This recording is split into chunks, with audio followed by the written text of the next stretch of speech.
Chers frères, chères sœurs, c'est toujours un privilège d'être ensemble avec vous pour ces demi-heures que nous allons partager ensemble la parole de Dieu.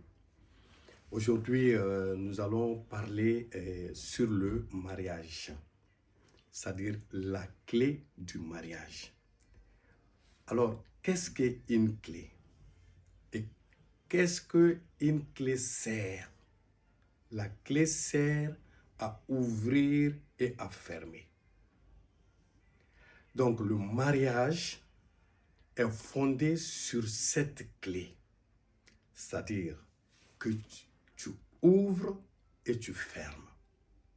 Alors, la clé est liée, c'est-à-dire cette clé est liée à la soumission et à l'amour.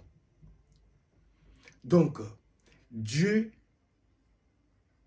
a lié le mariage avec une clé, c'est-à-dire qui s'appelle la soumission et l'amour. Cette clé, si tu arriveras à respecter, à obéir à la loi que Dieu te donne pour établir un foyer de réussite, un foyer de succès, et alors tu peux, ou cette clé va t'ouvrir, c'est-à-dire le bonheur dans ton foyer, ça va t'ouvrir, c'est-à-dire le succès dans ton foyer, ça va t'ouvrir la réussite dans ton foyer, et ça va fermer, c'est-à-dire toute porte que l'ennemi va créer, c'est-à-dire pour amener la division, la séparation, le divorce. Cette clé va fermer cela. Donc cette clé est très importante. Alors, Dieu est l'auteur du mariage. Parce que lui-même, c'est lui qui a uni le premier homme, le premier mariage sur la terre. C'est Dieu lui-même qui était l'auteur de ce mariage entre Adam et Ève. Donc, nous allons lire, c'est-à-dire dans la parole, dans la Bible, c'est-à-dire où Dieu nous parle, c'est-à-dire Dieu lit ce mariage. C'est-à-dire dans Genèse 2, versets 7 à 18. Nous allons la lire ensemble, vous allez comprendre quelque chose.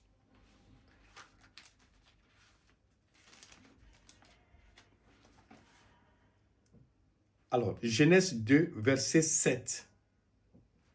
Qu'est-ce que Dieu nous dit? L'Éternel Dieu forma l'homme de la poussière de la terre.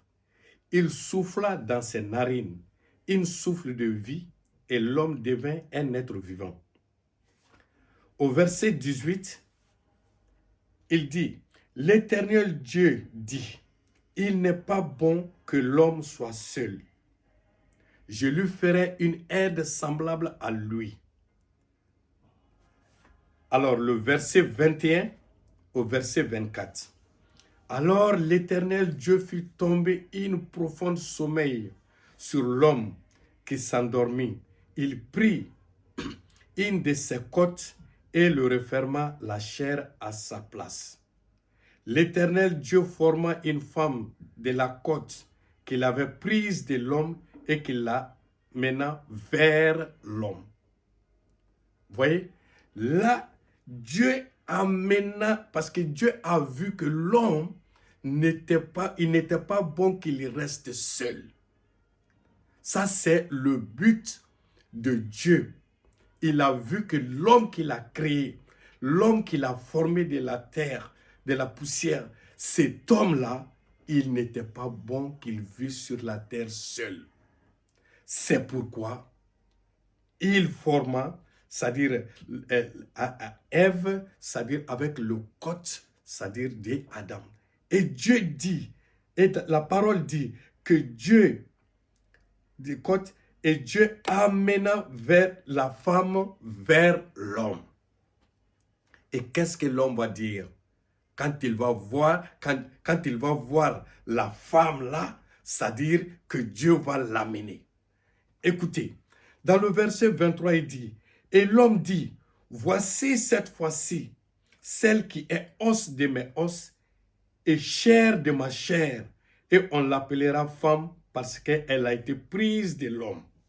C'est pourquoi l'homme quittera son père et sa mère et s'attachera à sa femme, et ils deviendront une seule chair. » Donc Dieu, voyez ici, il a établi ce mariage avec, c'est-à-dire entre l'homme et la femme. Donc il fut l'auteur du mariage. Donc, mes chers amis, le mariage entre l'homme et la femme est sacré, puisqu'il est fondé sur la soumission et à l'amour. Parce que Dieu dit, celui qui trouve une femme trouve le bonheur. Il n'a pas dit, celui qui trouve une femme trouve le malheur. Donc Dieu est pour le mariage. Et Dieu veut que ce mariage soit respecté parce qu'il est sacré. Donc, on va lire comment entretenir ce mariage avec succès, avec réussite. Nous allons lire, c'est-à-dire dans la Bible, Éphésiens 5, versets 22 à 24.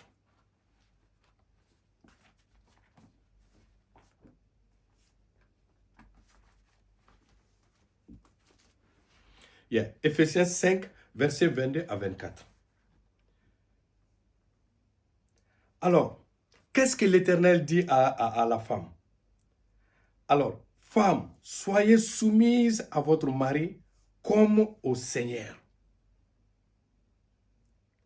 Car le mari est le chef de la femme, comme Christ est le chef de l'Église, qui est son corps et dont il est le sauveur. Donc Dieu dit ici, la femme qu'il a mariée à Adam, il dit à cette femme, sois soumise à ton mari.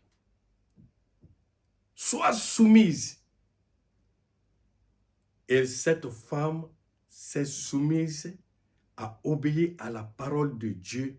Et on n'a pas entendu, c'est-à-dire dans la Bible, que ce couple fut séparé ou divorcé. Parce que la femme a respecté, a obéi les règles que Dieu lui a données. Parce que ces règles sont fondamentales.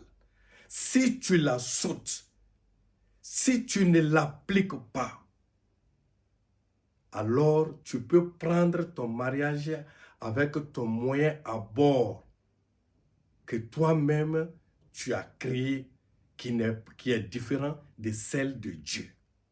Parce que le dessein de Dieu est que le mariage soit béni et que le mariage soit respecté. Donc ça, c'est ce qu'il dit à la femme. Et quand on regarde dans la Bible, c'est-à-dire la femme d'Abraham, cette femme était soumise à Abraham, son mari. Et il l'appelait de tel point qu'il l'appelait Seigneur. Mais cette soumission que celle-là a fait à son mari Abraham, alors cela l'a apporté le bonheur, la paix, la réussite dans son foyer.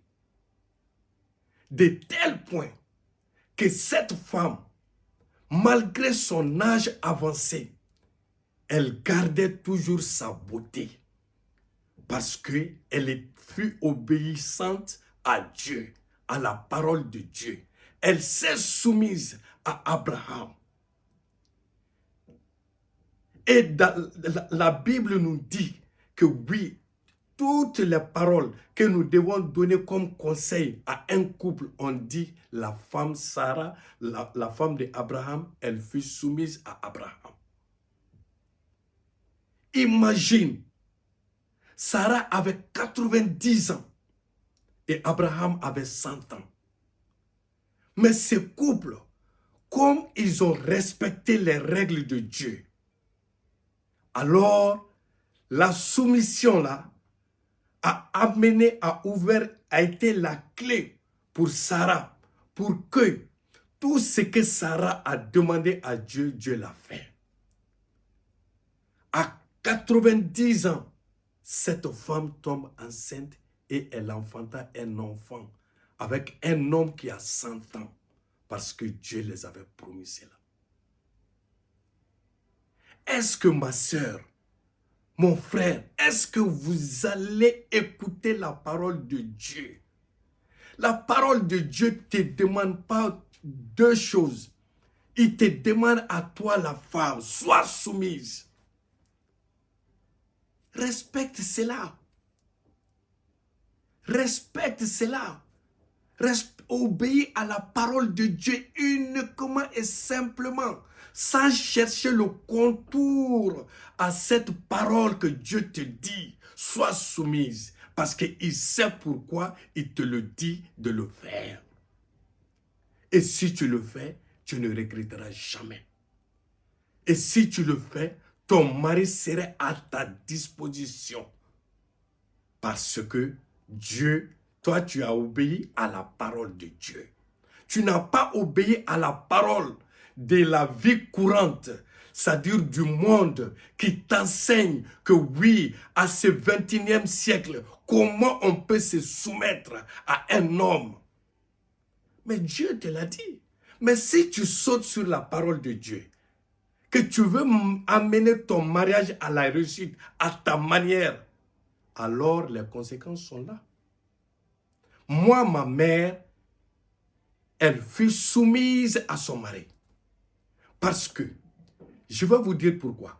Parce que moi, je suis né d'une famille à laquelle j'ai vu grandir. Je me suis vu grandir. C'est-à-dire, dans cette famille, ma mère était soumise à mon père. Je n'ai jamais entendu parler que ma mère appelait mon père par son nom. Voilà le respect qui est là. Et cette femme, qui est ma mère, même quand son mari l'appelle, elle venait avec, c'est-à-dire humblement, elle venait à son mari, s'arrêter ou s'asseoir, écouter ce que son mari lui demandait. Et cette femme, qui est ma mère, même pour donner de l'eau à son mari, elle se mettait à genoux et lui donnait de l'eau. Alors, pour lui donner de l'eau, pour se laver, elle prend de l'eau, elle met à la douche, elle va, elle appelle son mari, elle va à son mari, elle dit, mon mari, ton eau est à la douche. Elle était soumise. Et aujourd'hui, nous, en tant que ses enfants, nous avons bénéficié, c'est-à-dire de sa soumission. C'est-à-dire, nous avons bénéficié de cette bénédiction. Et cette bénédiction nous a suivis partout là où on va. Quelles qu'en soient les difficultés, on s'en sort. Et mon père et ma mère, je ne les ai jamais vus jusqu'à leur mort que ce couple-là, ils se sont en train de se disputer. Jamais. Jamais. C'est ça le vrai mariage. C'est ça l'amour. Parce que le mariage, le but du mariage, c'est pour la paix. Le but du mariage, c'est pour la réussite. Et non pour l'échec. Alors, ici, Dieu va parler. Ça, c'est la part de la femme. Mais la part de l'homme reste ici. On va la lire. Dieu parle à l'homme. Dieu parle à l'homme. Dans le même Éphésiens 5, Dieu va parler à l'homme. Éphésiens 5, versets 25 à 28, je vais la lire pour vous. Alors, verset 25, il dit, l'Éternel Dieu dit, Marie, aimez vos femmes comme Christ a aimé l'Église et s'est livré lui-même pour elle, afin de la sanctifier par la parole, après l'avoir purifiée par le baptême d'eau, afin de faire paraître devant lui cette Église glorieuse sans tache, ni ride, ni rien de semblable, mais sainte et irrépréhensible. C'est ainsi que le mari doit aimer leur femme comme leur propre corps. Celui qui aime sa femme s'aime lui-même. Car jamais personne n'a haï sa propre chair, mais il la nourrit et en prend soin, comme Christ le fait pour l'Église. Parce que nous sommes membres de son corps. C'est pourquoi l'homme quittera son père et sa mère et s'attachera à sa femme, et les deux deviendront une seule chair. Mais il dit, voilà l'Éternel, qu'est-ce qu'il dit? Ça dit, aime ta femme. Une femme qui est soumise à toi, tu ne peux que l'aimer. Tu ne peux que l'aimer. Aime ta femme comme toi-même. Parce que pour Dieu, quand il a uni, c'est-à-dire l'homme et la femme, il dit que oui, ils sont devenus une seule chair. Tu ne peux pas te haïr toi-même. Tu ne peux pas te détester toi-même. Donc tu dois aimer ta femme comme toi-même. Alors, si on respecte, c'est-à-dire la femme respecte ce qu'est son côté, que Dieu l'a donné comme sa part, elle fait sa part de sa soumission, et la part de Dieu qu'il a donnée à l'homme, aime ta femme comme toi-même. Parce que vous êtes devenus une seule chair. C'est pourquoi Adam, quand il a vu la femme que Dieu l'a amenée, il a dit, ça c'est l'os de mon os, la chair de ma chair. Et les deux sont devenus une seule chair. Un couple pour Dieu est une seule chair. Tu sais que ça me fera mal. Donc je ne peux pas le faire à ma femme. Ou je ne peux pas le faire à mon mari. Parce que je sais que ça me fait mal. Quand je fais ça lui fera mal. Donc le respect est là en ce moment. Dieu va nous conseiller. Dieu va nous conseiller. Dans le verset 29. Alors, Dieu dit quoi dans le verset 29? Il dit, car jamais personne... 29 à 32. Car personne n'a haï son propre chair, mais il la nourrit et en prend soin, comme Christ le fait pour l'Église. Parce que nous sommes membres de son corps, c'est pourquoi l'homme quittera son père et sa mère et s'attachera à sa femme, et les deux deviendront une seule chair. Ce mystère est grand. Je dis cela par rapport à Christ et à l'Église. Dieu, du reste, que chacun de vous aime sa femme comme lui-même et que la femme respecte son mari.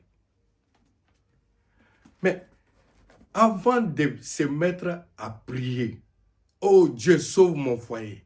Oh Dieu, bénis mon foyer. Oh Dieu, bénis, bénis, bénis. Oh Dieu, fais cela. Avant de prier, sois d'abord, c'est-à-dire en harmonie avec soi-même. Sois d'abord en harmonie avec Dieu, avec sa parole. Est-ce que ce que Dieu t'a dit de faire, est-ce que tu l'as fait? Et maintenant qu'il y a les échecs à la porte de ton mariage, as-tu obéi à la parole de Dieu? Sois soumise, femme. As-tu obéi à Dieu? C'est-à-dire quand il a dit à l'homme, aime ta femme. L'as-tu aimé comme toi-même? Pour qu'il y ait ces échecs répétitifs. En réalité, il ne devrait pas avoir de problèmes dans un couple. C'est-à-dire des divorces dans un couple ou des séparations dans un couple.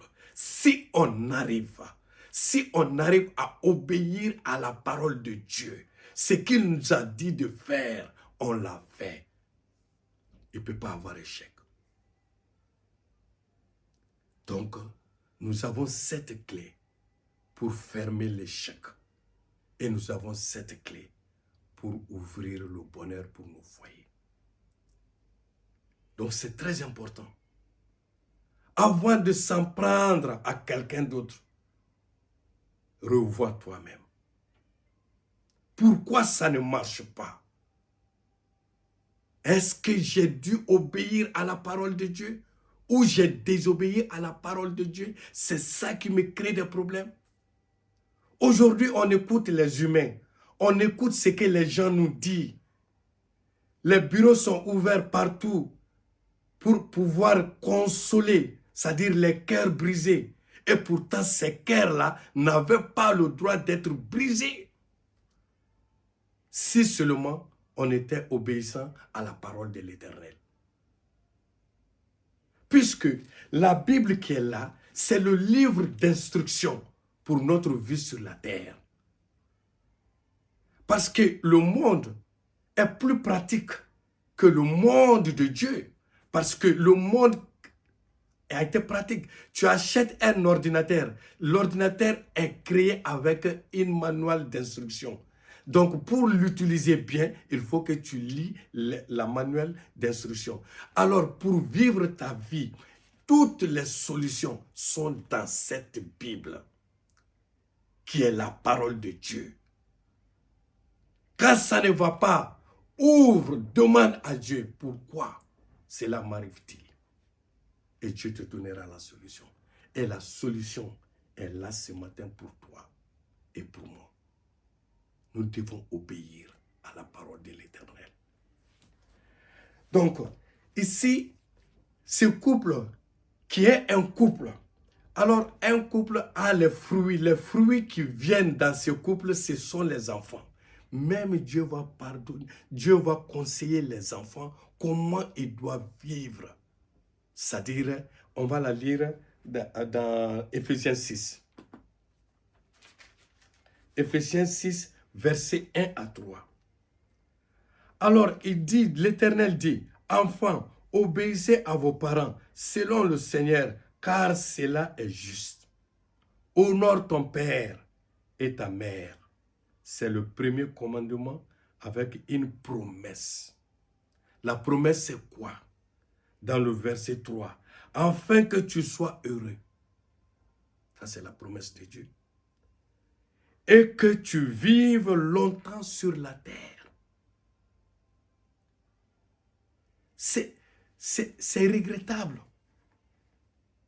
qu'on n'arrive pas à respecter ces paroles pour que nous puissions vivre. C'est une promesse de Dieu pour les enfants. Aujourd'hui, si on dit oui, c'est la démocratie, et alors, ben voilà, on peut dire à son père, à sa mère, ce qu'on veut, et ce qu'on veut, et voilà. Mais Dieu te dit ici, le respect là, tu dois, pour que si tu veux avoir une longue et heureuse vie. Au verset 4, il dit, et vous, ben là, ça ne sert pas, mais puisque Dieu a déjà tout dit, alors pour un foyer, pour un mariage solide, la femme, Dieu appelle à la femme à la soumission. Il appelle l'homme à l'amour.